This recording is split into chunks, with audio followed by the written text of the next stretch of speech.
What's going on, everyone? This is your homeboy E Short with the ENL Sports Talk Show. I got my homeboy Les Miller here. What's going on, Les? How you doing, bro?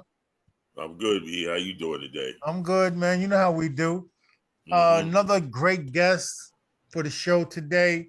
We've played with this gentleman for quite some time during our young high school years, and I'm proud to call him my brother and a very close friend. Um, He's annoying sometimes, but I love him just the same. It's our homeboy, Dr. Ricky Jarvis. How you doing, Rick? I'm doing fine. How's everybody doing? All Glad to be right. here. All right. Good. Yeah, we're Good. doing good, man. We're really happy to have you on the show. Long time coming, man. Why don't you let the public know a little bit about yourself, Rick? Okay, in a short little overview, I'm from Panama and Jamaican blood, born and raised in Brooklyn, New York. Had an opportunity to go to Wingate High School. Um, was an athlete, I would say, because did different sports. Basketball came good to me, and I went from that to meeting you guys and being associated with Coach Merton and Restoration and other coaches. Elevated myself in my game to be recruited. Decided to go to my home by the sea, Hampton University. Played there with some really nice guy, especially incoming with my friend throughout this journey, Rick Mahorn and others.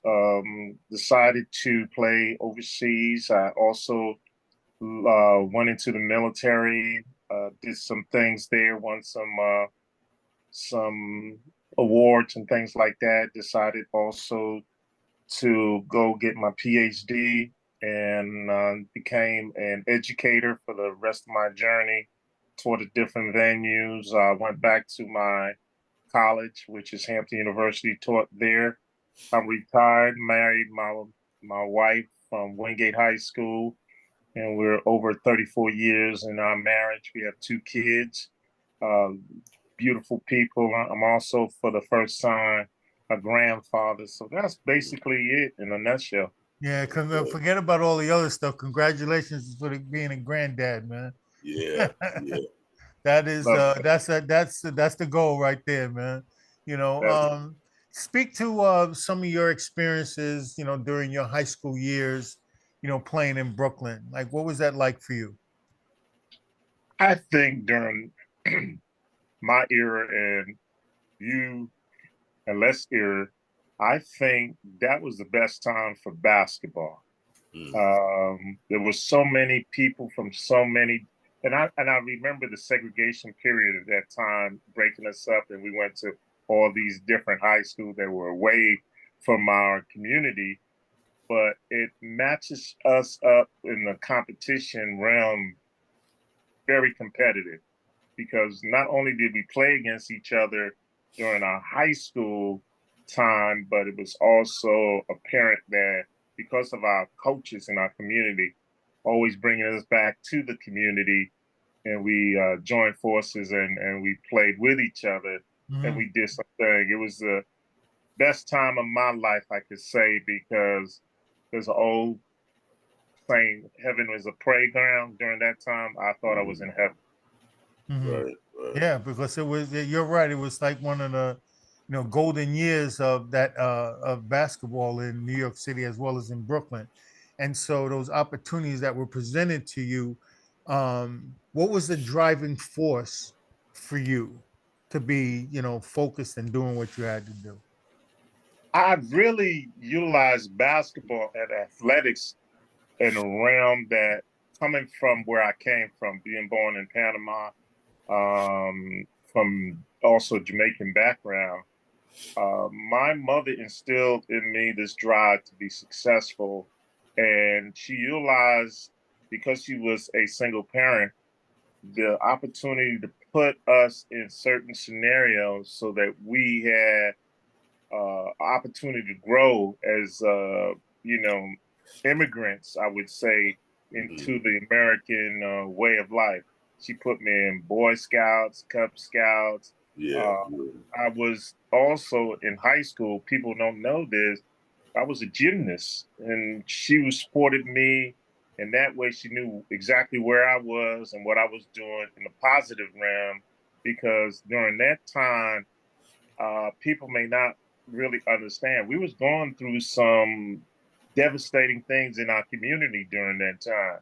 Drug was prevalent, and the situation with gangs and everything like that. So she put me in all these activities to safeguard me from some of that element, which sometimes, to tell you the truth, some of my best friends were involved in that element. But Yeah. you, you know, because of basketball and athletic, during that particular time, that hey, he's doing something positive. You know, Right. we don't have to mix him up in our things. So, because I played football at Wingate my first year until I seriously started focusing on the basketball side of it because of Coach Merton. Mm.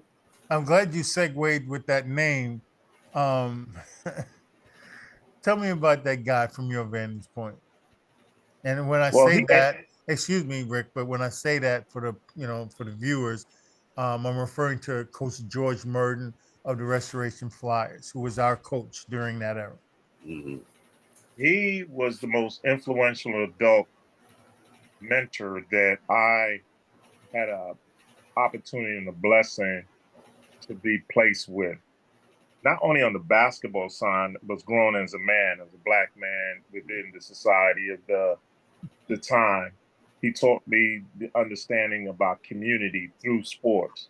Most people think community is a geographical thing, but it's much more than that. It's economics, it's social, all these other things played into place. That's why we're still connected.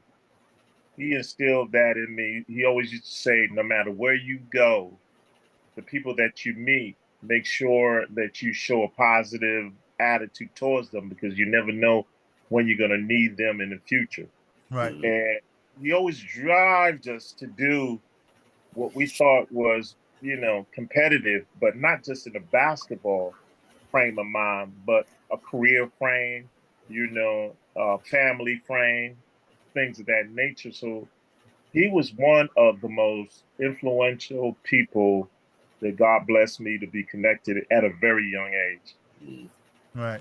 And I think it's funny thing you say that because I kind of look at George, which for me, and I mean, we have to actually do a show about him specifically, but I look at him as like kind of like the nuclear rods. There's all those rods in there, and the nuclear plant, and he had his finger on the trigger of each one of those rods, which address different things, social, economic things in our community, and all he was doing was laying seeds. Some of us had parents, some of us didn't. Some of us were troubled kids, some of us weren't. Some were good students, some weren't. But no matter what, him drawing those rods out and sharing that information with us, Mm-hmm. and it's weird because sometimes our timeouts had nothing to do with the game and with about how you conduct yourself, how Right. that you're perceived and what you have to go out and do, no matter what it is. And a lot of people just they don't get it, man. And they didn't get the experience to see what he was really about. And it took us a while maybe to catch on, but we did have those seeds planted, you know. And how instrumental do you think that he was, like with respect to you directly, in your successes as time went on? Well, with him, he always had this patience with me to sit me down and educate me on a lot of things. A lot of people don't know that he was considered a community activist at that particular time, Right. not Right. only in the basketball frame of work. A lot of people don't know that he went to the borough president and told them, I need jobs for my ball players over the summer. Mm-hmm. People don't realize that. And he broke through the gatekeeper that was his secretary and busted into his office and say, do you have jobs for my kids? That's I why got a they would. job. Les got a job. We all got jobs Every summer, every summer, every summer. Those are the little things that people don't know about this man, the situation that he did for us, and it actually affected his relationship at home because he was Yes. constantly looking for us to be successful. For me, he would go up to my school to check on my grades to see Yeah. how I was doing. And a lot of people don't realize this because he knew that I came from a single parent scenario. Mm-hmm. There used to be A&Ps and all these stores. He would stop by the house and bring a bag of groceries and give it to my mother. And she was Mm-hmm. like, "You don't have to do that." She said, "No, hey, no. Here you go, Miss Jarvis. You Mm-hmm. know, Rick is getting a little bit bigger, and you know he's gonna need to have his." My mom was like, "No," but that's what was him. He was just Yeah. looking out for me, and a lot of people don't realize he took me to the Audubon ballroom when Malcolm got shot. He taught me about the situation with the free house up in Harlem where Harry Tubman used to bring the slaves before they migrated to Canada. Mm. Right. So he was always putting a lot of historical information. He taught me about reading the letters of Willie Lynch. He taught me that no matter where I go, there's going to be a young person within the community that you need to link up with. And he poured that with us. And that's why we're so involved. Les, you with helping kids out in the sports world, you Mm-hmm. know, Eric, you in the sports world, but it was a pinnacle thing to utilize it to build communities of intelligent Black people Yeah. by using us as an example for that. That's all. Yeah. And Yeah. That's it's how he funny. affected me. Yeah. And the funny thing is that, I mean, there were moments, and I'm pretty sure he probably stopped in a lot of people's schools, but he would know things that, and that's, and in order to know, he had to have gone done some research on it, whether it be showing up somewhere, start talking to someone, whether it be a neighbor, family member, whatever. George was like, son, I know you wasn't in class the other day, or, your mom called me, and told me that, you're giving her a hard time. And I never really understood that until one day he said to me, and he had never seen my grandmother, as far as I know, never met my grandmother. He says, we used to go, he relayed to me that he used to go to church at Bridge Street Church with my grandmother as a kid. And I'm like, he was closer to my family in knowing them than I ever realized. Yeah. Yeah. Yeah. And it was kind of it was kind of weird a bit, but it kind of made me, the way it was presented, it was kind of like, that's why he gives a damn, because he knows people.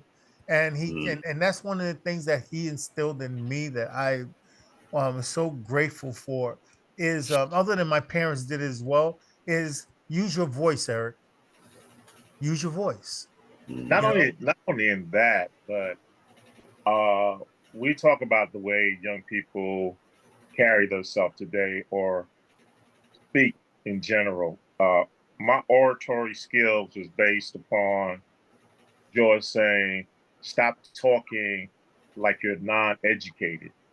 You Mm-hmm. know, make Mm-hmm. sure that when you're in a position when you're being judged, you know what to say and how to say to people.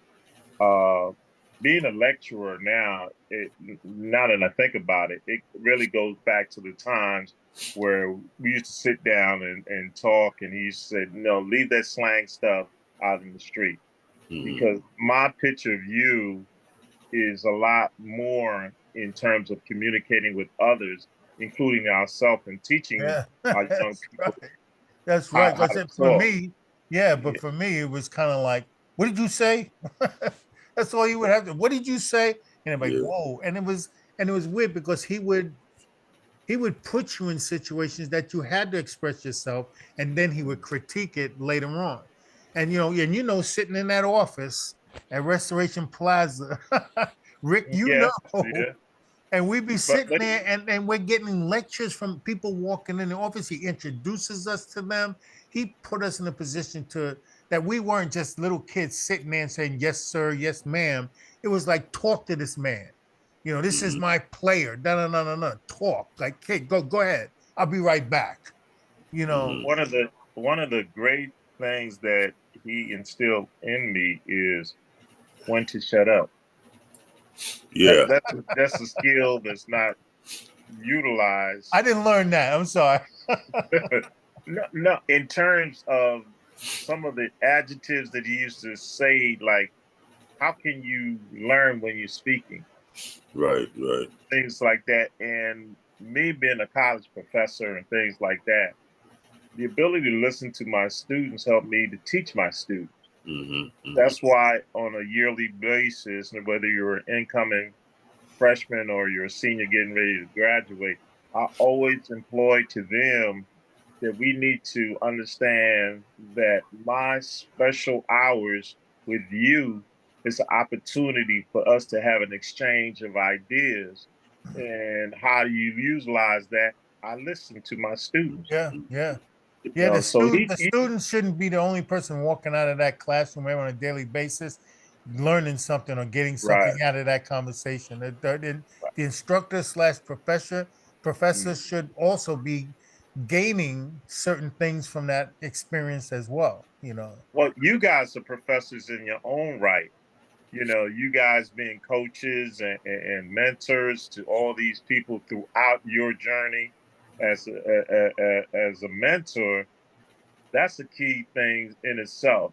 There's a lot of I kind of studied the Moore dynasty about tribalism and the wise man within the tribe, where everybody, young people, used to come out and he would tell the story about the history of the tribe. That's what you guys do in a nutshell too.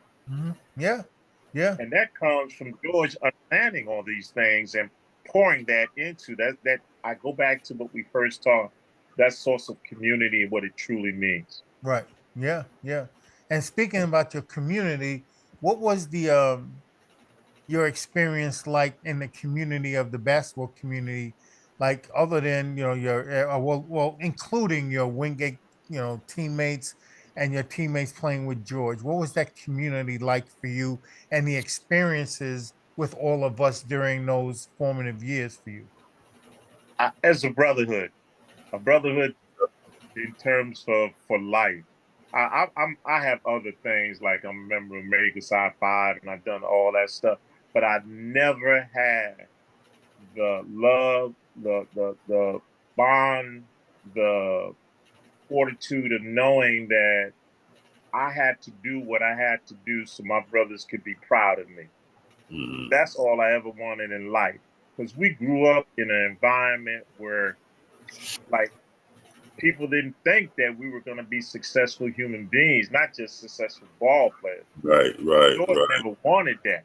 George said, I don't care if you make it to the NBA, but you daggone sure got to be a good man within your community. And a lot of people don't realize that that's the effect that he had on us.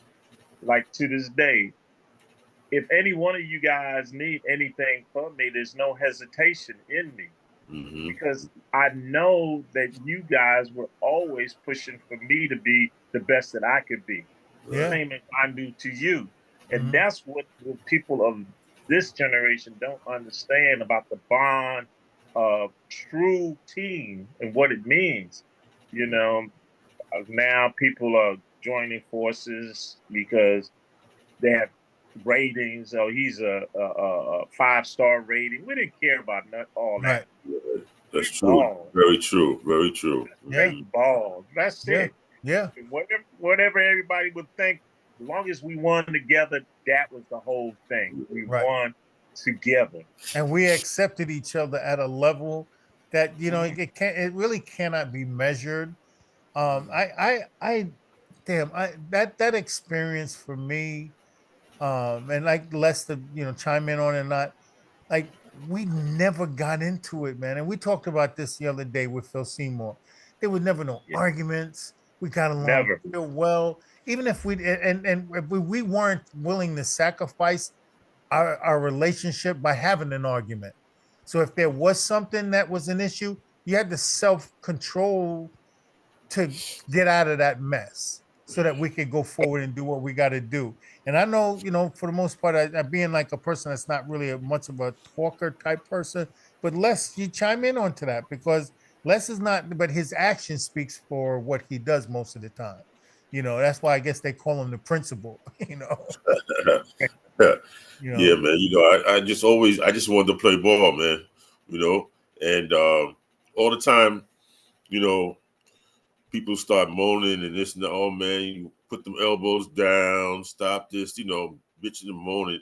And I'm like, wait, man, this is a man's game. It's also a gentleman's game. So if you foul me, you need to give me the ball back. I don't have to call foul. So to me, it's some of that stuff has gotten lost in the game now with all the talking and all that stuff, man. Come on, man. Every time, the few times I did try to talk, man, I started playing like a scrub, man. Yeah. Because that And just that, but the tutelage that got you to be that kind of person, Les, Rick, is that, like, and not only George, there were other factors as well, as we all know, but he was laser focused on ensuring that we understood that. And there were guys that didn't understand it and they didn't last long, unfortunately. But we mostly all of us bought in. I think probably George probably had like a 90 plus success rate with athletes. People never walked away from his program because of any issues that they needed him more than that person walking away. And that's what Les I said. hate to interrupt you, but can I speak on that real fast? Yeah. Because you just jogged my memory on something. And I know, Les, you weren't there at the time.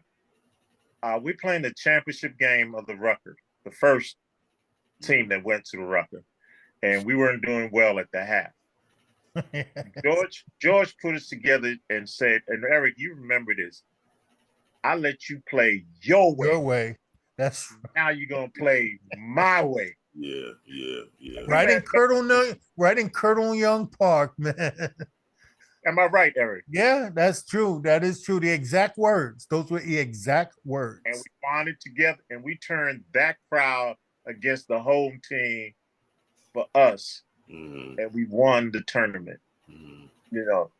And we never thought about anything, man. And we came respectively from our high school where we were either the man or the next to the man ball wise on that team. But yet he can gather us together so we can bond together, work together for one common cause. Right. And that was win. Yeah. Right. And you don't know what he said. And it's funny, it's not funny. After that conversation in that huddle, you don't know what he said to me. And it was like straightforward. I knew what he meant. And was just do what I said. He looked me in my face and said, do what I'm saying. Like do what I said. And I knew what that meant because he wanted, his leaders to go out and facilitate, the fact that get back on track. Yeah. Like that's basically what he's saying, get back on track. I let you do it your way, and that's a common thing because you will, fall or falter as time goes on because you're learning, you're immature, you're a young kid. But having this man there squaring you away, directing you so that you can have success, and give the best effort that you can, like you can't. That's priceless, man. And I carried that with me all through my career. When I was in the military and we were in combat, I led an assault team. But the thing was, I trained them so well that they did not worry about the negative consequences that were getting ready to be in our action when we were attacking. A lot of things that I've done in life, I can go back to when I was a youth playing with you guys. Mm-hmm. No matter what the situation, I could tell Les will never give up. That wasn't in his nature. Failure was not in his nature, even if we did fail at certain time. But it was never a proponent of being dejected. It was like, okay, I get it back. Mm-hmm.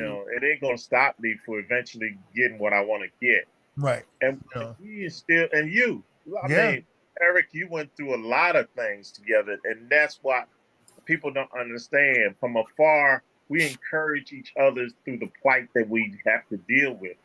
To this day, I still remember things like everybody has their own agenda. You're either following your agenda, you're following somebody else's agenda. My wife uses that on me all the time. Mm. And I carried that. But to getting back to what we started and you asking me about my bio. My bio is encapsulated with the relationship that I have with you guys. Mm-hmm. This is not just Rick Jarvis. I can never look upon it like that. You know, Eric was the MVP of the tournament, Mm-hmm. and I was sincerely so happy for him. And then I'm trying to take his neck off when we playing against Midwood. Yeah, right, right. It was just the competitive 45 nature, points worth, huh? and to this day, that's what I used to tell my soldiers and my students, and now in my dominions, as I said, since I retired. Mm-hmm. But it all goes back to you guys, and our practices were harder than the game. Yeah, yeah, yeah.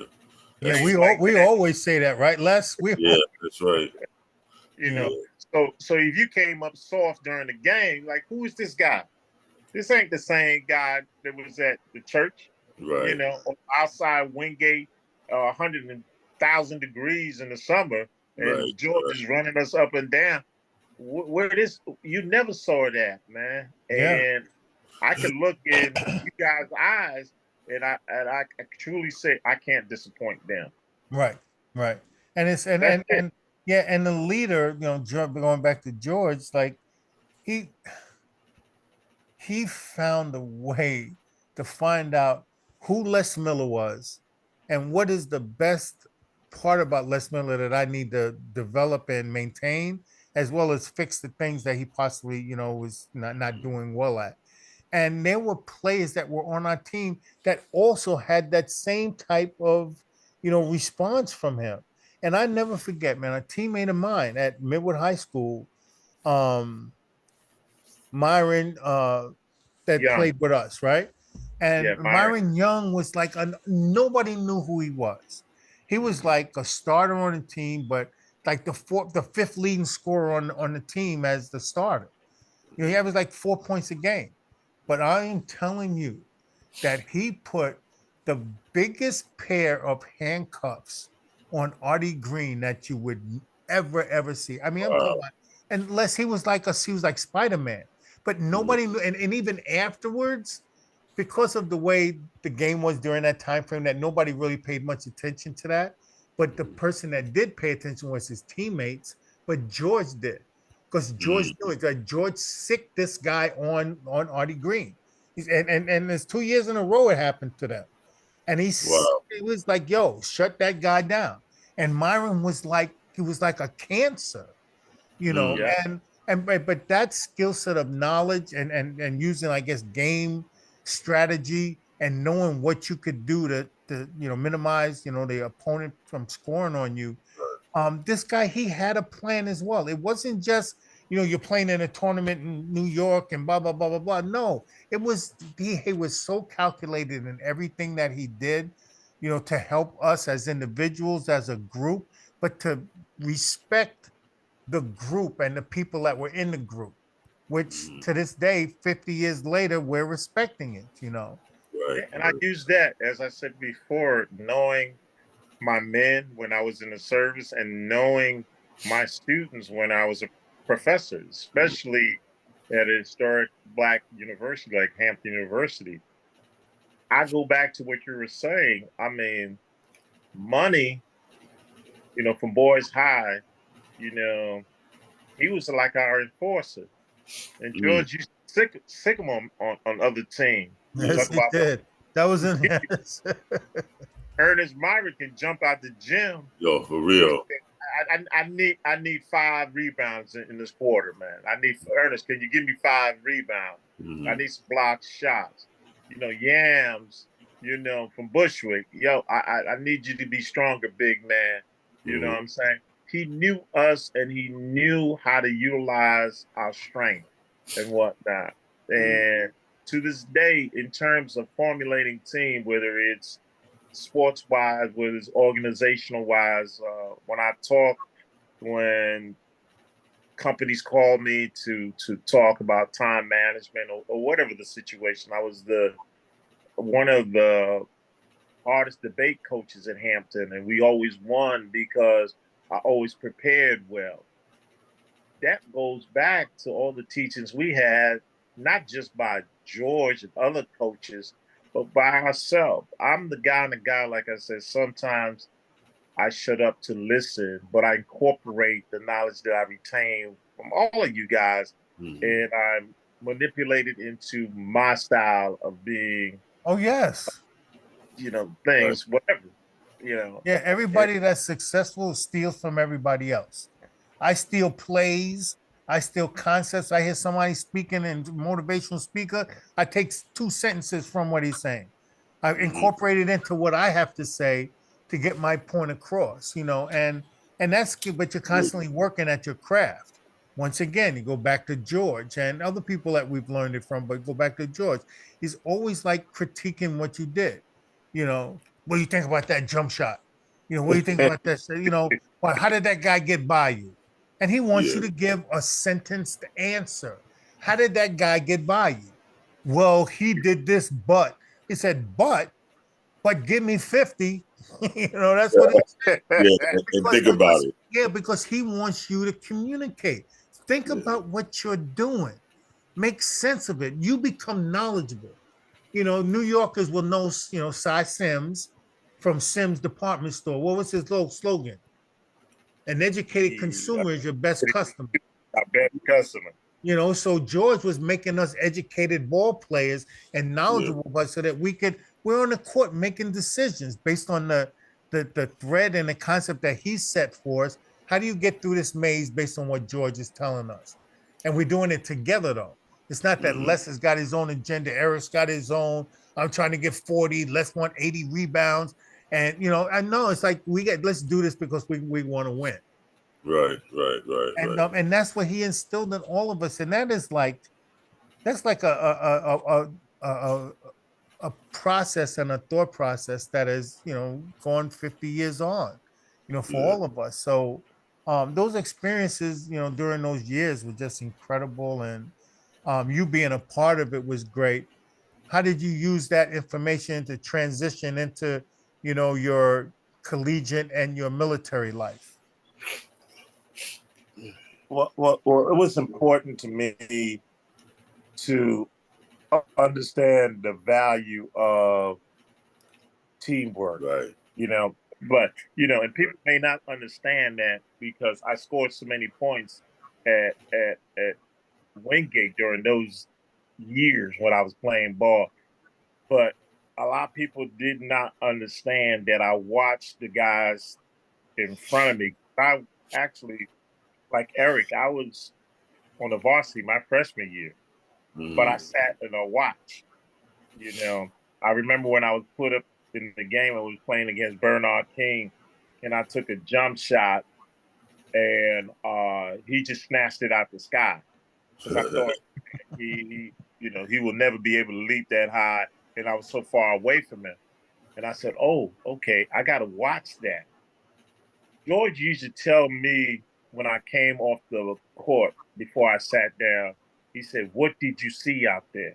And if it wasn't what he saw, I need to pay attention to the game better. Yeah. Because I was lost in the emotion of the game, not the strategy and the technical side of the game. And he reminded me of that. So as I got older, I always used to shut up, not just verbally, mentally, and take everything in, evaluate it before I spoke on it. They always say, don't get anybody a situation to understand that you're not conceptually able to think. When you're angry, you might feel anything. Right, that's true. I tried that even with my kids in college or here to control my anger, my emotion. Humanistically speaking, unless you just super cool like Les and whatnot, you have to take a step back and evaluate yourself before you. And then that's what I love about all of y'all. you guys got so many different attributes and positive thing that I can snatch from here, I can snatch from there, I can snatch, like Ernest.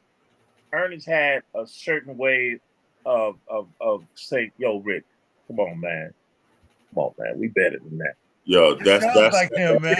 that's Ernest, for You real. know, Shout out to Ernest Myrick, bro. Yeah, for real. I'd be like, "Yo, you right, man. You right, man. You right. Let me just put this attitude down and let's concentrate on winning this game." Yeah. All right, bro. Let's go ahead and try to do this. Now, there's a thing that I learned from George early that I did not even understand that it was going to be regurgitated back when I was in college and after college, the poem If. And in my fraternal life, If is very important. It's by Rudyard Kipling, which was a poet in early 1900. And it said, if you can keep your head when all about you are losing theirs and blaming it on you. Yep. All men doubt you, but make allowance for your doubting too. That's if right. you can wait and not be tried by waiting or being lied about, don't deal in lies, or being hated, don't give way to hating, but yet don't look too good or talk too wide. If you can dream and not make dream your master, if you can think and not make thoughts your aim, if you can meet with trying and disaster, the poem goes on and on. But at the end, it says, you be a man, my son. Mm-hmm. That's George speaking to me. Yeah, I hear you. Talking to me. Be a man, my son. Yeah. Your son like that. Yeah. And people don't understand what you pour to young people, how it's going to affect them throughout their journey in life. So you better be careful what you pour in. Mm-hmm. And in retrospect for you guys, I can say it. I wouldn't have been Dr. Jarvis if I didn't have the blessings of being around you guys when I was just Ricky Jarvis, that guy with a little jump shot. Come on, man. You're still Ricky. Yo, I mean, take that doctor out of there, man. You still Ricky Jarvis to me, man. You always. That's what I'm saying. Brother. You guys are always gonna keep me humble, and I don't mind that. I love that. It's just a title that I use when I'm breaking through society's pitfalls and gate guys that think just because my skin is darker, I'm less than they are.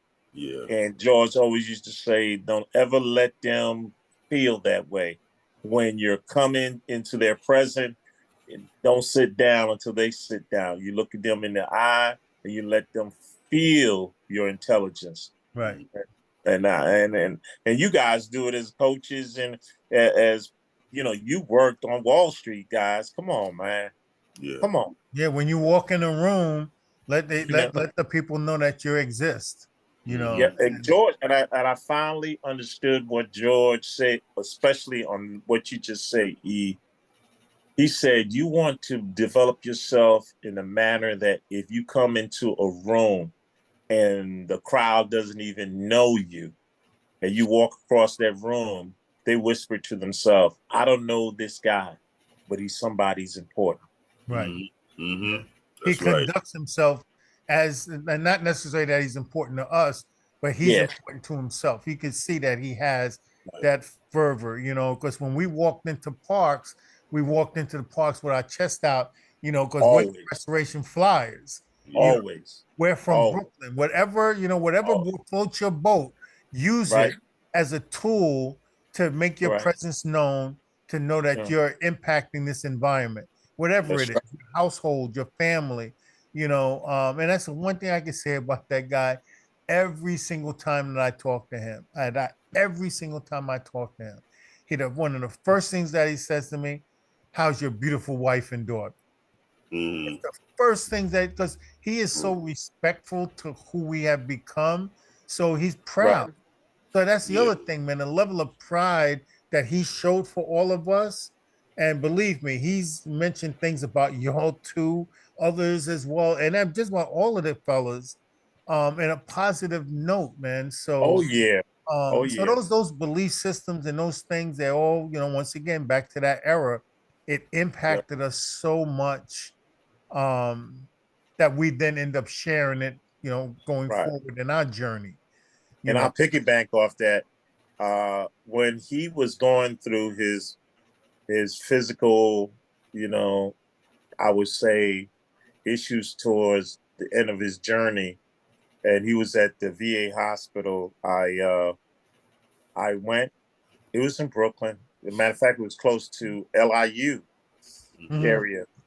So I went with my son, and I went up to his room because his daughter was telling me that he wanted to see me. So when I got there, I was like, "Hey, coach, how you doing?" Say, "Hey, Ricky, wait outside." I said, "Okay, coach." And my son was going, "No, no, no, you come here and sit down." And he had a 30-minute conversation with my son to Wow. let him know who I was and who I was to him. Wow. Coming to see him, to see how he was, to try to nurture some caring and some soul, emotional benefit for him. But Hmm. even during that time, I get emotional thinking about that. Me too. Just now. Yep. Yeah, Yep. yeah. Because No, he, you're right, because I remember it, oddly enough, right here. You see this shirt? yeah, That's the shirt, man. On that day at Reese Park, man, he did that to Amanda. He grabbed her, started talking to her, and it was pouring. Remember, it was raining like crazy that yes, day, right? yes, Yo, Yep. and yes. he took her and was talking to her, and then we were at Tompkins Park, that reunion. Bark, yeah, he did that, He yeah. went ballistic on my wife, and he was like, "Get out of here! Get out! I'm talking to your wife." And I was like, "Okay, George, no problem." But that's what he does, man. Because he was proud of us, man. And it's And like, we do it. yeah. And I'm sorry to cut you off, Rick, but that meant a lot, man. That level of Yeah, pride, man. yeah.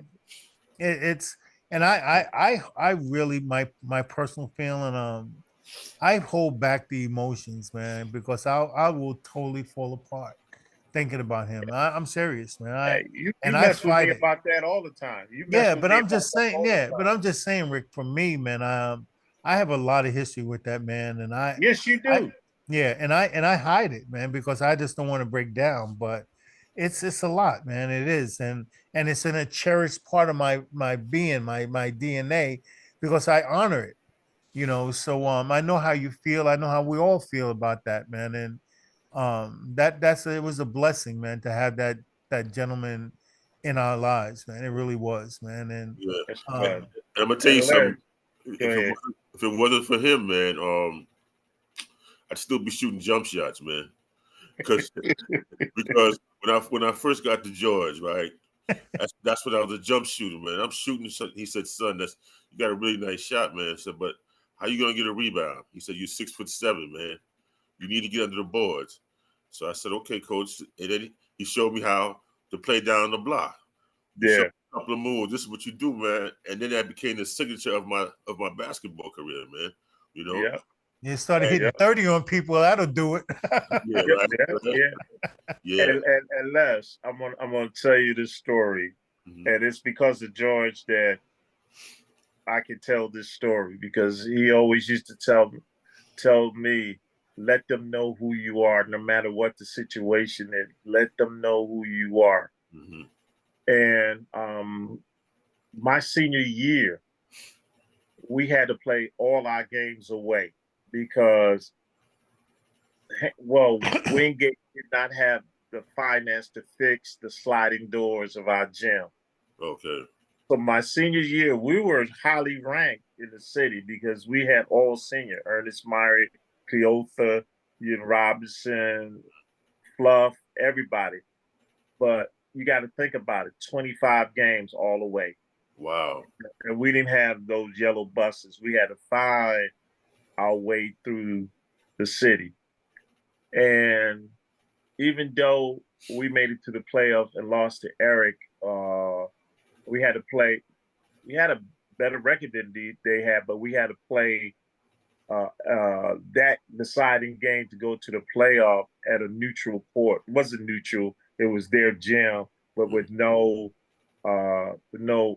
audience or people in there. Right. And after that, you know, I always felt that that was taken away from us, that opportunity. But when I talked to George, he said, you got to understand how life is and how it takes you. Ooh. You learn from that experience because you're going to meet an experience that's going to be more difficult for you to accept than that. Yes, yes, yes. And how do you deal with that when you're posed with that scenario? Right. Exactly. Yeah, exactly. So he always used every opportunity to educate us, not just particularly me, educate us, because he knew he was the gatekeeper. He was making sure that we didn't fall into any of the pitfalls that was either waiting for us or being developed that we will fall into. And we are the seed, or actually the fruits of his seed of knowledge in us. And that's what I take with me every day when I get up. And I'm a mentor for a lot of people. And I'm not saying that boastering, but I always said everything I learned is from my experience with my mentors and whatnot. Right. That's it. Yeah, that level of wisdom that's shared, from elders and mentors, you pull out that bag of tricks when it's necessary, and that's what it's for. They're sharing information so that you can create your own bag of tricks, your own utility belt. So then you forecast it and use it the way in which works for you. But just the mere fact that we had people that were available to share wisdom and knowledge with us at that level and at that time just made us even better men than what we probably would have turned into. But only if we paid attention and listened. If we listen. If you don't listen, if you don't take, heed to the information being shared with you, then it's then that's a self problem. And I throw this back at you, coach. You don't see that in ball players today. You just don't. They thinking about what is it? The bag. That's all they concerned. The bag. The bag. I wish we would have said that to coach. He'll probably run us over by his car. That little beat up. Right. We didn't think about things like that. Yeah. We played for the glory of representing Brooklyn. Period. Yeah. That's true. Everybody I went to, man, well, you learning jump shot like that in the park in Brooklyn. And then when I came in the gym, the basket looked like a daggone sea because I'm out there turning the lights on late at night, playing with my brother, playing with Bush Maynard, all those guys around the neighborhood. Right. Because you know what we do? We do what Brooklyn do. Yeah. Yeah. Shout out to my boy Butch Maynard. Butch, yeah. Butch is a good guy, man. So that's my guy. We grew up together. That's my dude, man. Park. He always said, "You the first guy to break a goal in Kingston Park." I said, "That's what playing on you every Saturday when we were little kids and whatnot. You roughing me up. I didn't have to worry about going in the gym, dealing with those guys in the neighborhood. Throwing my ball over Atlantic Avenue on the train track because I wanted to play on the big court. I was too young and whatnot." And that's what kids don't understand. We earned our level of success. That's right. You know what I'm saying? We just didn't become the man. We had to go through a gamut of other guys to become the man. Yeah, but it's not just that, Rick. I mean, if you just let's just take all of the names out of it, it's life is like the puzzle, and and earning it was like putting the puzzle out there and say, you got to make sense of this. You can't get on this court with us until you get your game right. And it kills. And if you're a regular child with a little bit of competitiveness, you say, how can I want to play with those guys, man? How do I get there? One guy gets over there, then another guy gets over there, and then you start seeing the trend because everybody's being impacted by it. Well, no matter who you played for to get to that next level. And I use Wingate Park as the best example I could think of, unless you will agree. Back in the day, in Wingate Park in the front courts. Where did we play as the novice little guys? By the handball courts, right? Yeah. On that basket right there. But you back when my brother and Galvin and Stephen Porter and them were playing, the middle court was the main court. Yeah. In order to get there, you could, go to any court out there, but to get to that middle court, you had to have game. Yeah. But as years went on, what happened though? The main court became the court by the track. Yeah, that's where we practice at. Yeah. And so you can see that growth period, exactly what you were saying, that court summarizes how the growth happens. And we knew, this is a funny thing. I wasn't at that time when we were like, I guess 11, 10. I wasn't, I was like, I was further away from getting to that middle court than Les was. But I know Les had his eye on the prize, man, because he was hitting them jump shots. Serious, man. So just that growth period and how that, all transitioned. But he brought like all his friends with him because we all got better playing together. And then we eventually got there. Am I right, Les? And that's how it happened, But I got a question. I got a question. When did you know that you made it? I know when I knew I was there. When did you know that you was okay on the middle court? When did you know that? I remember mine to this day, like it was yesterday. But let you answer that first. Well, I'm gonna tell you something, man. The reason why we played on the court right to the side of them was that while we were playing, we could still watch them. Right. So we were still picking up stuff. So if we was on the other side, we couldn't see the game. So we're playing our game, but I'm watching Stephen Porter and watching Gavin, Pop, and we're picking up stuff. And we take a little water break and we're just watching them. Yeah. But when did you know you made it to that? What day that was, I'm here? Well, I'm going to tell you, man, I think like my pops used to play, right? And him and his old crew used to go on that court too. And one day my father picked me. He said, come play with me. He said, come play with me, man. Yeah. So then I was like, okay, I got this. And I had to make him proud. I didn't want to be the sucker pick, It's funny because for me, I think it just happened like quietly. So no one noticed it. It wasn't a noticeable event or anything like that. And it was just, I took it upon myself to start walking on that court, and like I got next, and then I couldn't get next. I wasn't at that level to call next yet, but I did get an opportunity to play with somebody else that had next. I said, "You got next? Let me get a run with you." Okay, the guy didn't know who I was in my age or nothing like that, so that's what got me there. I got my ass like tangled up with. Probably I think I was playing against Franklin Tummings and Johnny Green. It was 3-on-3. But it was quiet. But then once you get on there, it's kind of like you learn how to stay. Yeah. So it's like now I'm never going to that court over there on the side. I go right to the middle court and I'm like, who got next? And then eventually they allowed you. But that's but that growth happened at every park had the same concept.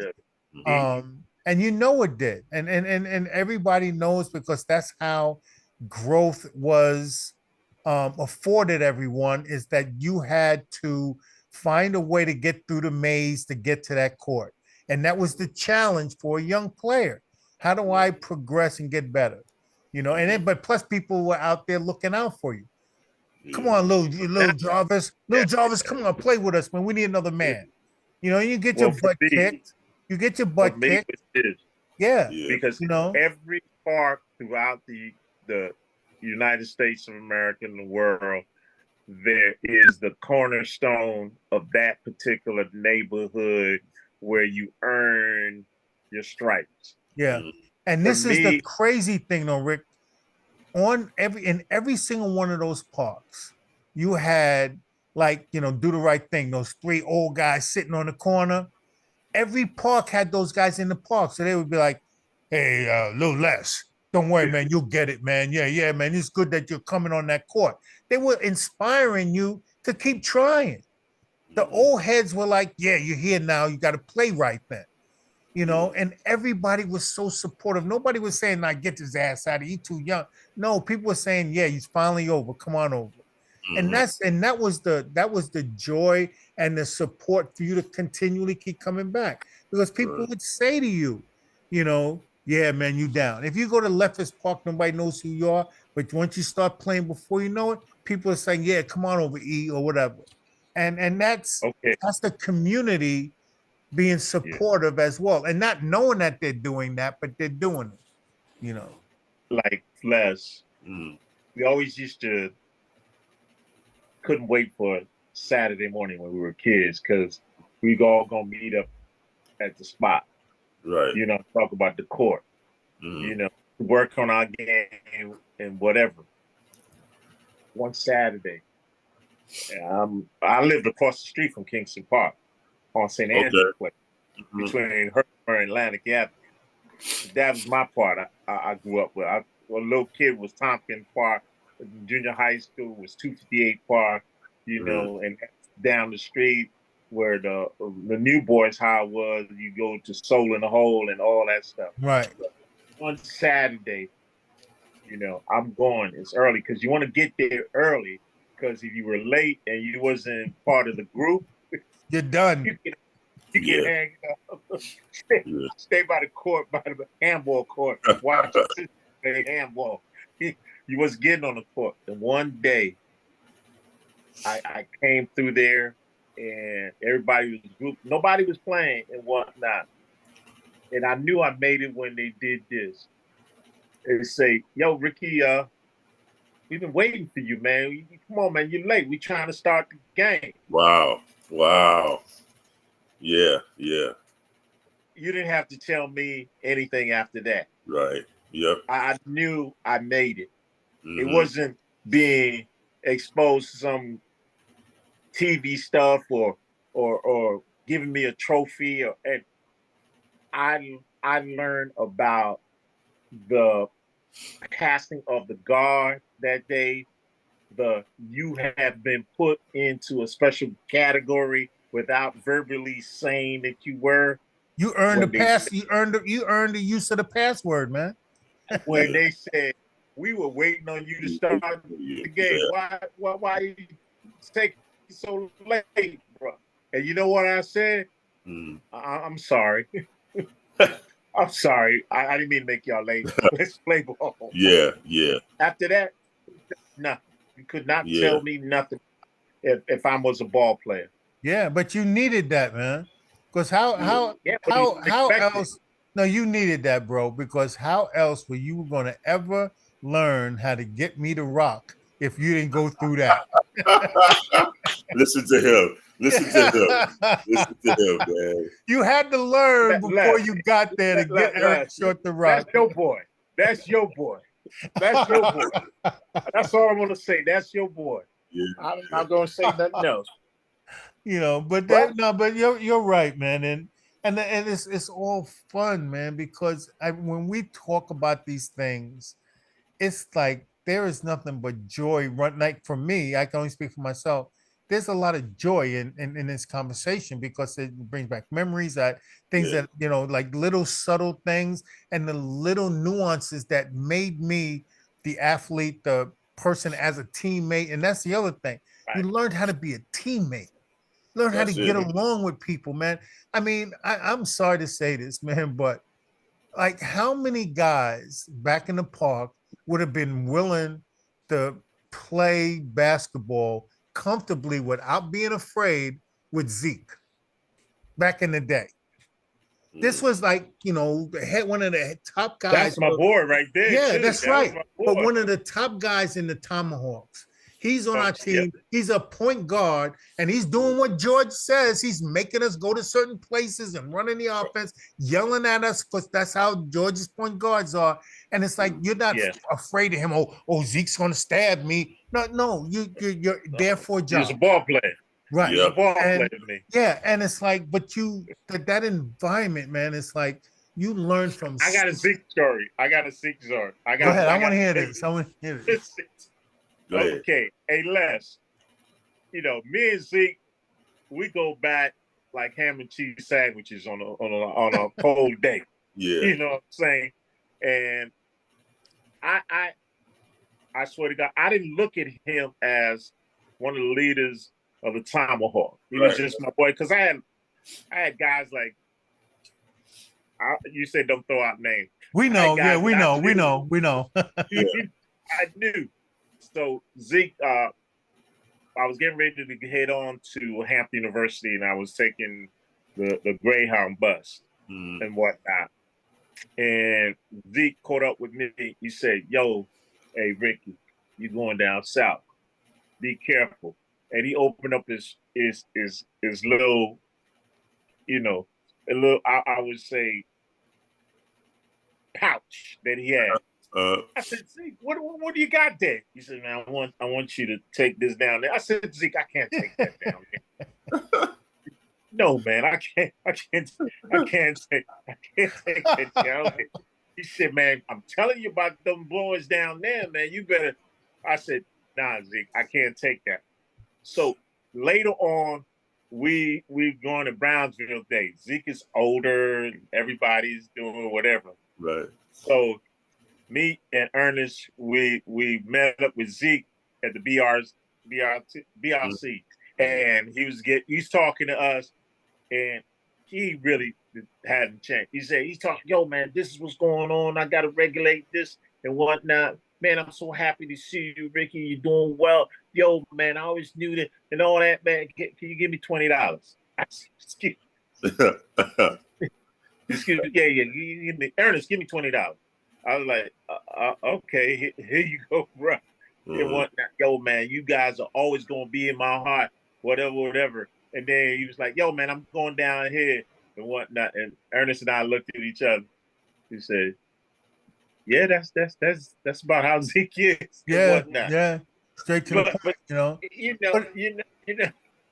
you gotta love him because not that he didn't change, but I knew where his heart was. Absolutely. Right. No matter what. Because he was always said, yo, bro, if you get in any situation, give me a call. Yeah. No matter what. No matter what. I come down there to the South, man. I mean, just give me a call and whatnot. And I knew because Ernest, and Bubs and them went to Detroit together and Flux. And let Bub tell you about the stories that was going on down there with Zeke, him and Ernest and Flux. Okay. You would laugh until you cry and whatnot. But that's how he was, man, at the end of the day. But that's what I'm saying.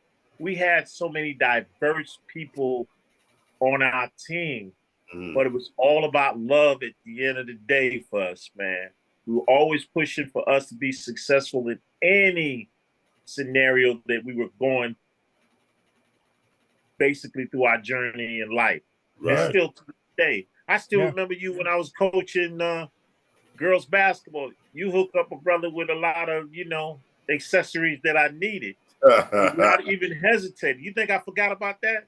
Man, if you come to VA, you can come in my house. You can have anything you want. I'll go in the back and fry you a steak if you need it. That's how I feel about you.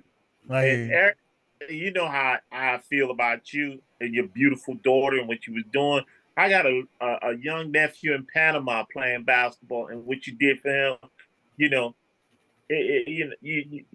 that's just friendship is essential to the soul, man. Yeah, and just for the viewers to know, Rick has a nephew, and we invited him to the camp. He was like our first international player, and he was totally petrified. Couldn't speak English. He was petrified in the first half of the camp. I blew the whistle at half the lunchtime and brought everybody together and abused every single one of those kids and saying, there's a young man here that doesn't speak English, and these are his 9 teammates, and nobody's talking to him. And I said, I'm going to hold you all accountable, blah, blah, blah. They all changed. They all changed. He had a great second half of the camp. I'm serious, he did. man. you know, Nice. and it was like, and a very nice young man, and that's paying it forward. That's opening Yes. up your heart up, and it's like, and it's not about me, and like I always say, it's not about me, it's about us. It's about Right. Yeah. us, man. Right. And if, and like you said, Zeke, like, hey, give me $20, give him the $20, That's it. and it's no thought behind it because our hearts are in the right place, Right. and that help, that on the other side of the fence, that kind of help happens all the time. Joe Yeah. gets his cousin a job in city government. Bill gets his wife a job over or whatever, or an opportunity. Joe gets his daughter into Stanford, because his friend is the chancellor. Those favors and things that open up opportunities for people happen like more than you could ever imagine on a Every daily day. basis, every Every day, day. right, Les? Yeah, every day. But we don't take advantage of that as a community. Yeah. And It's all networking. right. Mm. And it's weird because my wife always holds me to this. She's like, you overextend yourself by making promises to people, and then you can't handle all of the promises. It says you have to pick and choose your battles, and when something needs help, and sometimes it's just advice versus giving your all. Say, because Right. you're only as good as the attention that you can give that person. If you can't give them what you're promising, don't promise. But I'm gonna tell Yeah. you something. Yeah, I'm gonna speak on that though, man, because sometimes we don't know what we can do, Right. right? Okay. So I'd rather try to extend a hand, to maybe help somebody and then maybe give them to somebody else, but not to turn my back on them. So I try to. I understand what you're saying about overextending yourself, but sometimes that is what makes you better Right. at what you Mhm. do. And the So other person better as well. Right. right. And the Yeah. fact that you gave somebody a little confidence, well, he thought about me, he couldn't do it, but he passed me on to somebody else who could help me, as Right. opposed to Right. not even saying anything. You know what I mean? Right. Yeah. Yeah. Yeah. And in other words, you're saying, I guess, use your network to see if you can pass, like you said, passing them on. And you're probably right. And I didn't misquote. I'm glad you corrected me.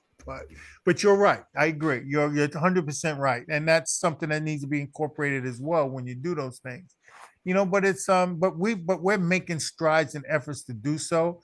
And what's the cherry on the top, which a lot of people don't understand, and I'm speaking only for myself. I don't know if you guys are in the same mode. My wife is going to hate this. I don't charge anybody for those type of services. Like some Of people course are out there charging money for, not. I know. I don't charge a dime. you No. know, Yeah. No. Yeah. No. Yeah. Yeah. Yeah. and I Being just being a mentor, yeah, this is being a who you mentor are. Right. is who you are. It's not necessarily something that you say yourself, I'm going to study to be. I Right. told people, like I had an interview to go into the Leadership Institute when I was teaching at Hampton University, when I'm interviewing prospective students to be brought into the Leadership Institute because I'm going to have them for 4 years. Yeah, you told me Not only about as this. their Go ahead, tell professor. them this. That you told me about Yeah, this. yeah. And the thing about it is that the first question that I would ask is, who are you? Mhm.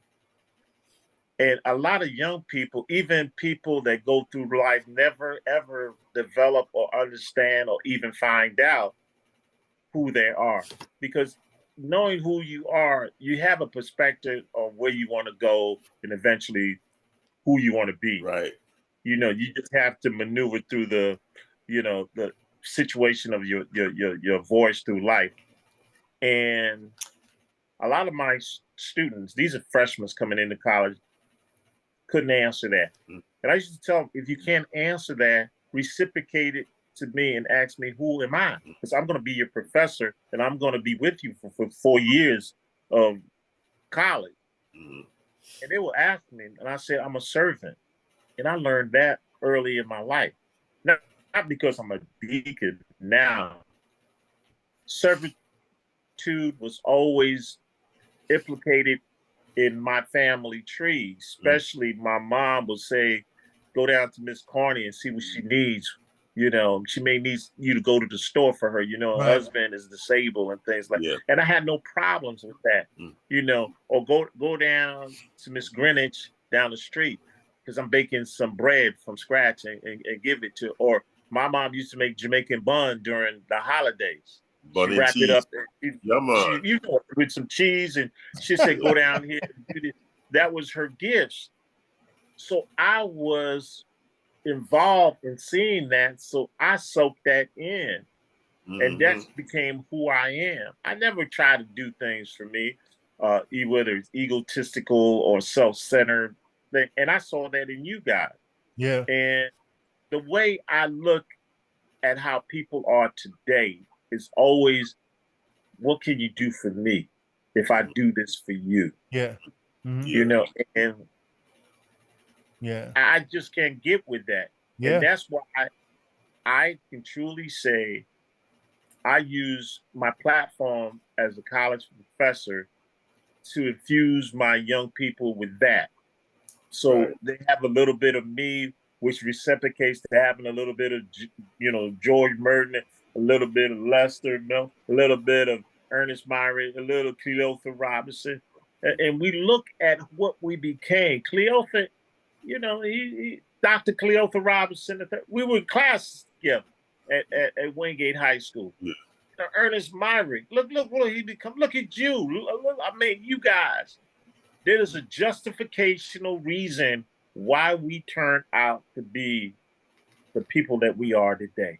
yeah. And that servitude, yeah, and that servitude thing is one of the foundations of it, because it's once again another weird situation. You're talking about this. I was telling my wife yesterday about the dentist I used to go to on Atlantic Avenue and Troy Avenue, on Atlantic and Troy.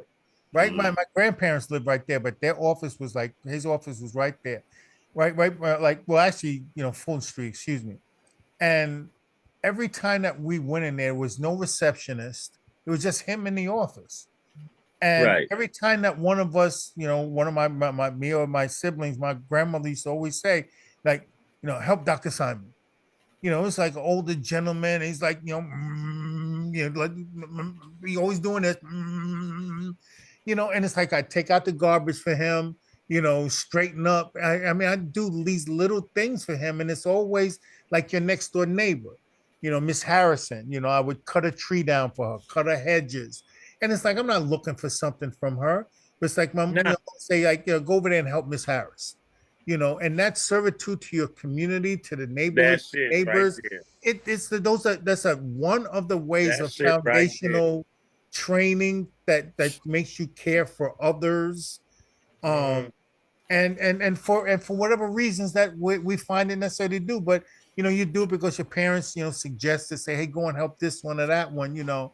And those things happen all the time, even in the grocery stores that we grew up around. We used to go into Sal's grocery store, right on the corner, right?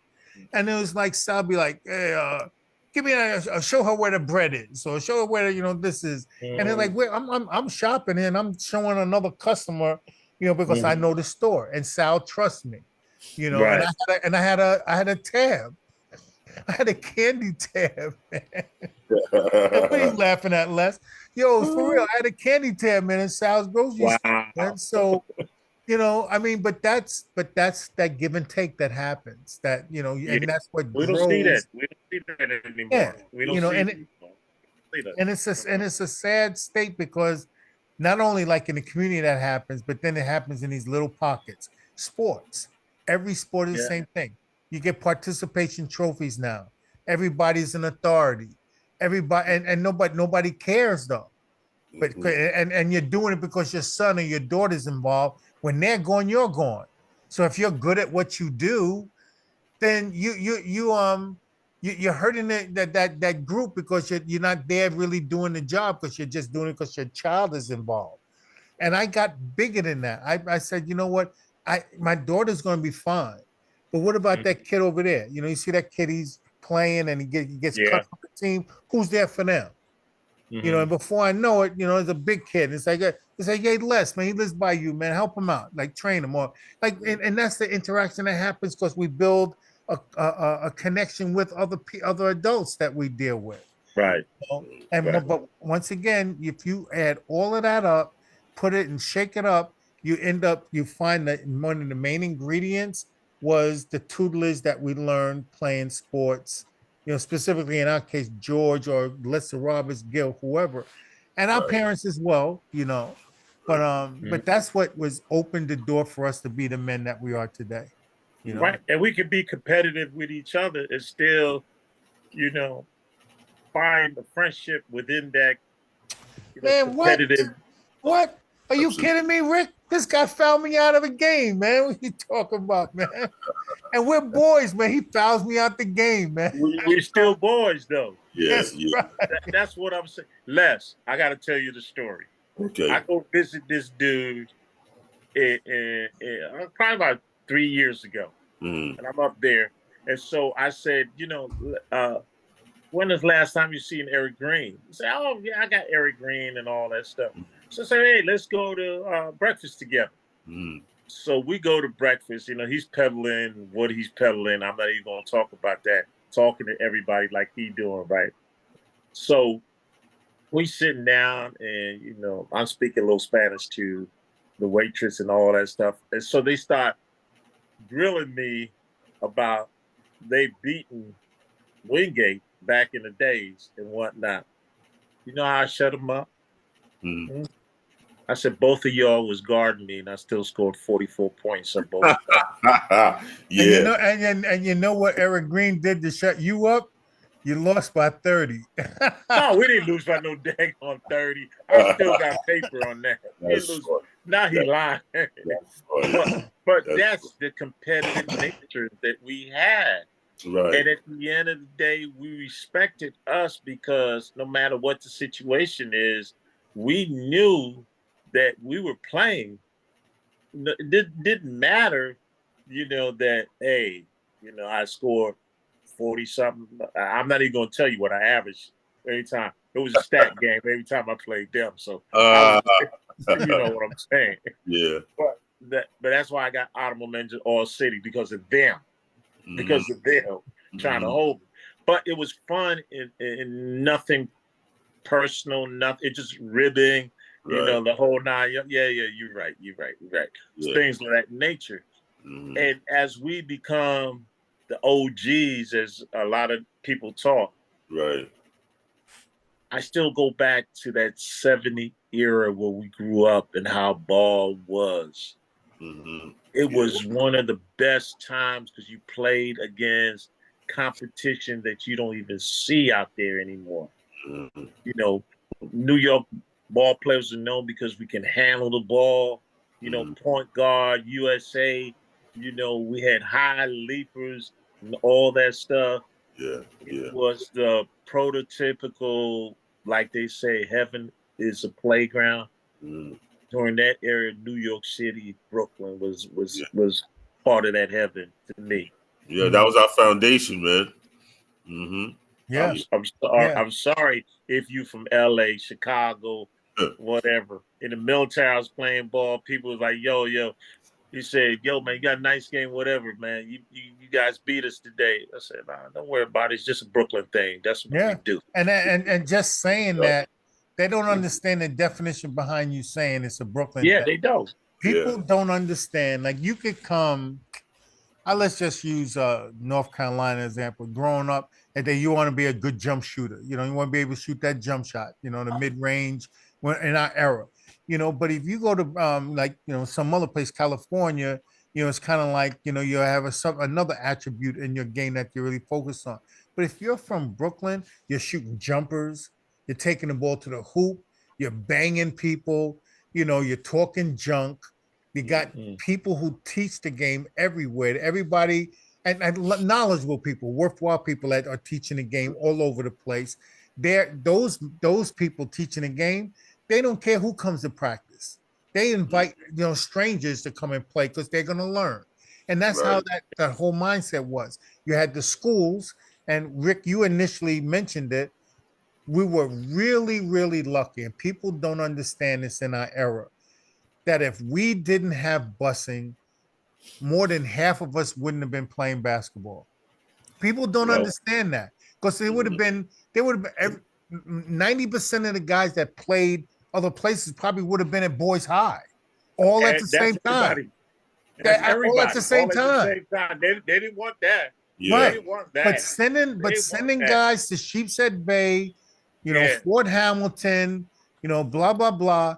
That was a diamond in the rough decision that helped a lot of, young men in Brooklyn to develop skill sets. But the domino effect was the friendships that were earned, the successes that were earned, and that took us in all different places, whether it be, like Ray James. We're talking like he wasn't that serious about playing after a while, but he had a plan for other things. The same thing with me, plans with other things. Guys that had plans of playing in the league, guys that want to become coaches, There's so many different things. People don't understand that the guy that wrote The Sopranos played basketball in Brooklyn. It was all city. Jimmy Manos. He was the writer. Jimmy Manos played. They graduated 77 with us less. And he was, and I played with Jimmy once. But people don't know what was around us, man. The people, the quality of people, white, black, whatever. The quality of men that were involved in the game from the kids that we played with and against up to the coaches and the administrators that were around and our parents. I mean, I cannot emphasize enough the value behind it. I got you on one. I got you on one. It was a gold mine. Yo, it was a gold mine. Check this out. We're playing in our conference tournament, the CIAA at the time, and Bogey's out there. Me, Bogey go way back. Right. I love Bogey to this day. We talk to each other at least twice a month. We text each other. I have to call him this week too, man. As a matter of fact. So he could tell you this story, and he could put credit on it. So we playing his team, St. Aug, in the semifinal and whatnot, and he's getting busy. He's getting busy on it, and to this day, Mahorn said he didn't hold him. Right. All right. Yo, so I come out the game, and I know we're not gonna win.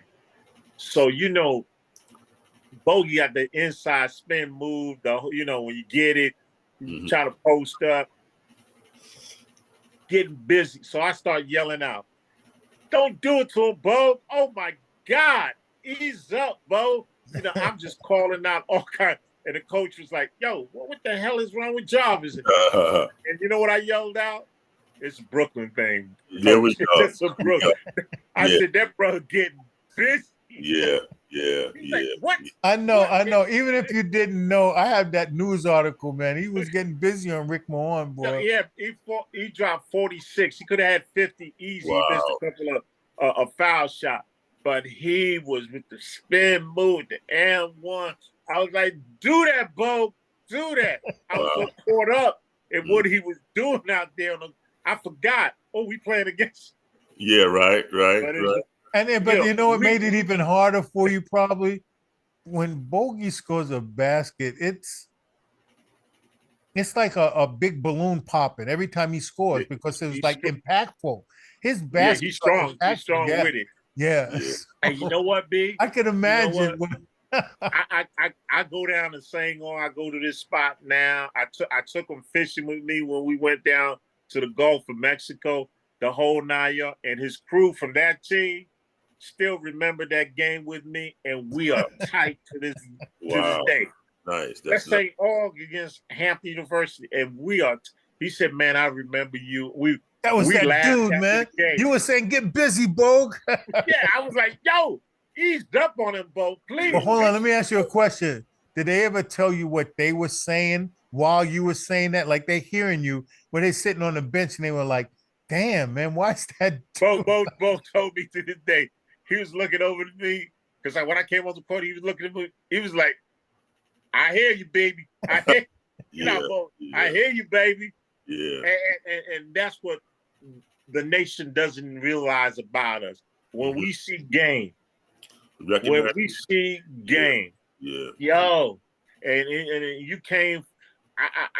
It still hurt me when Adi Green didn't show up when they were playing North Carolina State in the tournament when he was at UNLV. He's supposed to kill, UNLV. He's supposed to kill North Carolina. That year, the North Carolina won on my boy's putback dunk. Who was from Brooklyn?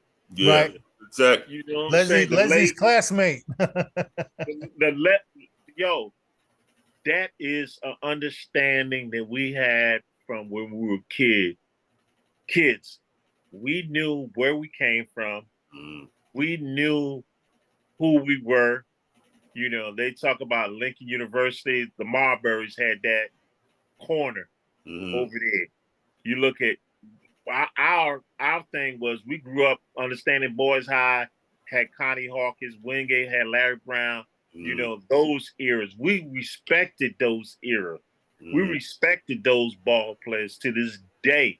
Yeah. And we were standing on their shoulders just like these kids. That's why it hurt me when my boy from Boys High was acting stupid on the court, blowing in LeBron's ear. You're talking about, you mean from Lincoln. You mean Lance. No, I'm talking Lance Stevens was from He went Boys to Stevenson. He went to Stevenson. No, he went to Boys High. No. Rick, he went to Stevenson. Keep going. That's his last name. Excuse me. He went to Lincoln. Lance Stevenson. No, went to Boys High. Rick, I do recruiting. He went to Lance Stevenson went to Lincoln High School. I'm telling you, straight up. I was with Lance like 4 years ago when he signed with Charlotte. I was with him. He did that his senior year because he lived No, he did not go to Boys High, Rick. He went to Lance Stevenson, played at Lincoln High School. He played for Tiny Morton. Tiny is like the long-lasting, legendary coach at Lincoln High School. He played there for 3 years. I got to take your word for it. Because he played with Telfair. He played with Telfair, man. Yeah. But what he was doing, that was in Brooklyn. Right. You know what I'm saying? Blowing in LeBron's ear and stuff like that. Now, to speak to that, Rick, this is what the difference between the two eras is. It's not, what has infused the game, at least to me, is entertainment. And once entertainment came in, you devalued the skill set of a person working hard on the court.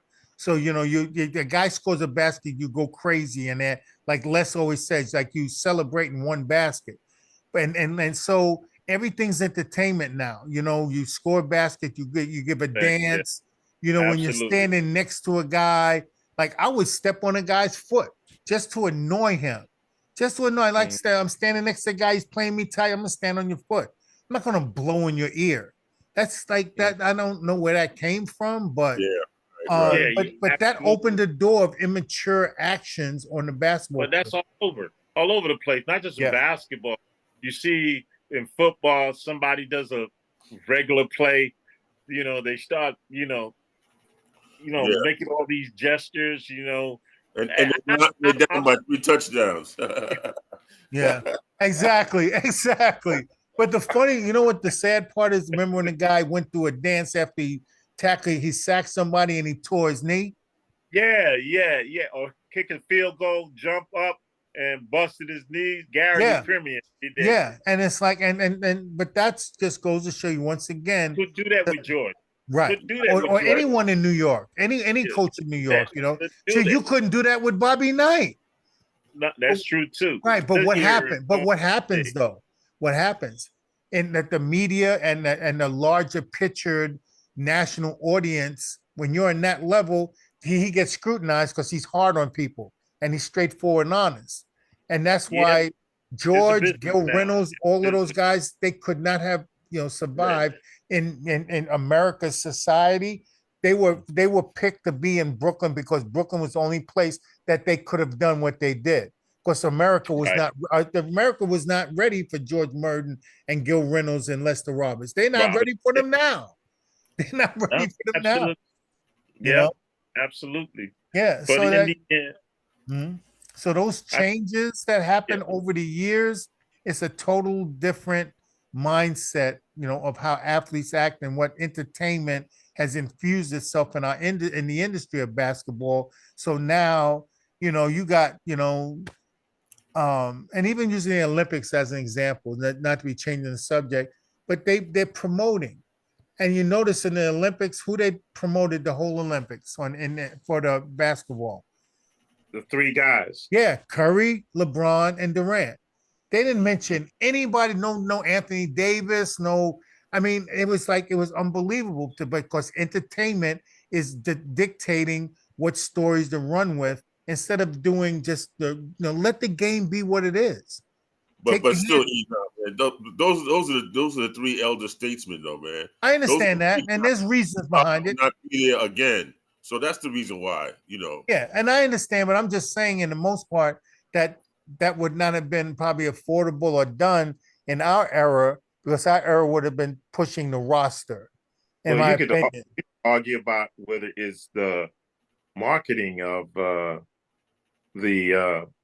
would say the Olympics and marketing in itself. But I taught a bit of that back in Hampton. Certain people wear certain brands of sneakers and they perpetuate, funding, those individuals that go to the Olympics and things of that nature. Here's a guy from Boston and won the MVP for the NBA Finals, and he didn't even make the team. Didn't make the team, and I look at Kyrie being dropped by a certain sneaker company because of his beliefs and stuff like that. So it's a situation where now everything is just like you say. We got to make it right for the sponsors by putting on a certain show where their brand is being utilized and stuff like that. True, right. True. And so if they find somebody who is animated for some reason, there's a guy on the marketing team that's like, I like that animated guy because he does all this stuff after he scores a basket. So every time you turn around, the cameraman's putting a camera on him every time. And that's what you see. And so they're force feeding you this thing like this. I don't get this. I'm sorry. If I start doing this while I'm playing basketball on the court, somebody's going to beat me down the court, or I'm going to get a headache, let alone anything else. Like, why am I hitting myself in the head because I scored a basket? I'm sorry, but help me out here. Like, I make a basket, I pick my nose.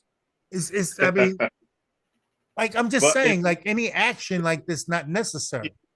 It's self-indulgent marketing yourself.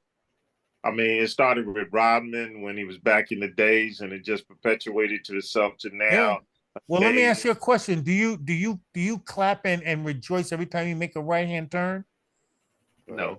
When you know what I'm saying? When you stop at a light, man, do you get out and start dancing? And that's what I'm saying. It's like they trivialize things that to me are natural. I make a right hand turn, I keep it moving. I make a basket, I keep it moving. Like you said, it's a generation thing. I'm a Giants fan, but every time Emmitt Smith scored or Sims scored, they handed the ball to the official. They didn't go through all the craziness of doing splits and all that stuff. No, hold on a second. The craziness is that you're a Giant fan. It's okay. That's the crazy.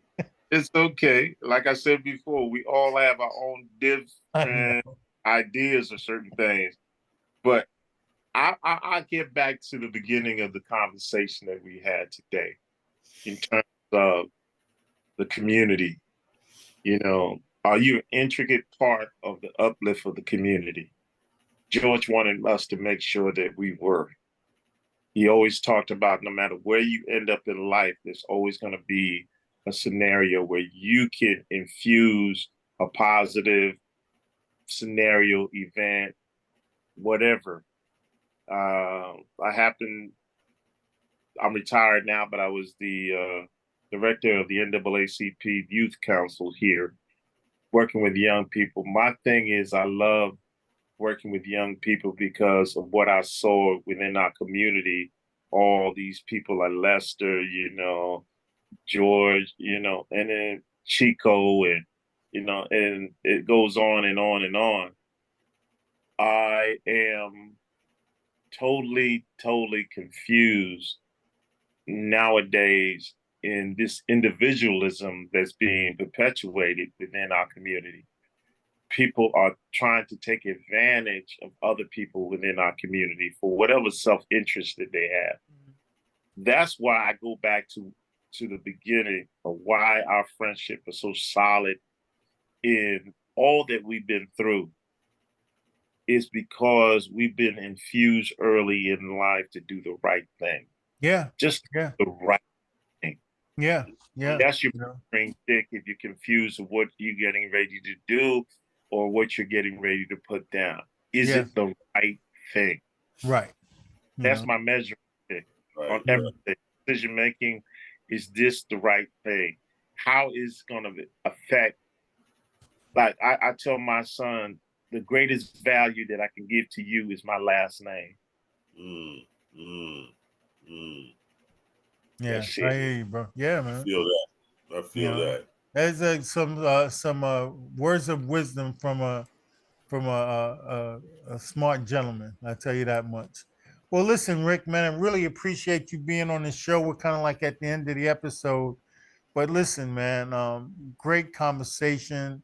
Yes. We talk like this all the time, though. It's kind of like everything we're saying. We've said this, probably last week to each other because we're always, discussing. But it's good that the community will, hear, your take on things and how your journey has evolved into what it is now.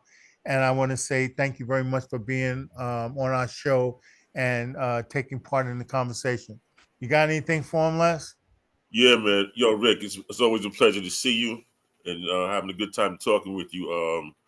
We got to do a part 2, man, because I want to hear about your Hampton Institute journey, from freshman year on, man, because we didn't get to that. So next time we're going to get to that, though. I definitely want to hear about that. We'll do. It'll I won't even talk about it, but I want to thank you guys for bringing me on to your platform, and I mean this from the bottom of my heart, and I hope you take it in a good way. I love you both like I love cooked food. All right, yeah, man, like cooked food, man. Yeah. You talk about that boy right here. This about that boy right here. Don't start that, man.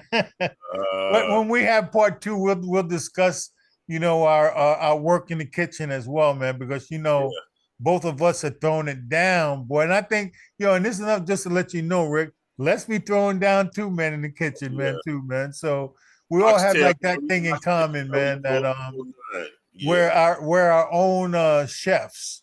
Yeah, so that's that's a good thing, man. And we're versatile as well. So but sorry, ladies, we're all taken. Yeah. But once again, man, we're at another end of ENL Sports Talk Show.